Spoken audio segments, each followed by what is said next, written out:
আসসালামু আলাইকুম এভরিওয়ান, আশা করি সবাই ভালো আছেন। সো আজকে আমাদের একটা ভিসা অ্যাপ্রুভ হচ্ছে। এটার কান্ট্রির নাম হচ্ছে ব্রুনাই। ব্রুনাই হচ্ছে একটা সাউথ এশিয়ার ভিতরে একটা ছোট্ট দেশ।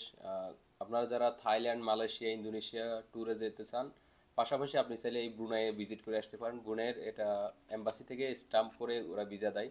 তো আপনারা যারা ব্রুনাইয়ের ভিসা নিতে চান, আমরা আপনাদেরকে ব্রুনাইয়ের ভিসা নিয়ে দিতে পারবো। আর এটার জন্য আপনাদের এনওসি লাগবে না, শুধু পাসপোর্ট ফটো ইকামা লাগবে, আর আপনার 7-8 হাজার রিয়ালের একটা ব্যাংক স্টেটমেন্ট লাগবে। সো ব্রুনাইয়ের ভিসা হতে আপনাদের সময় লাগবে 1 মাসের মতো।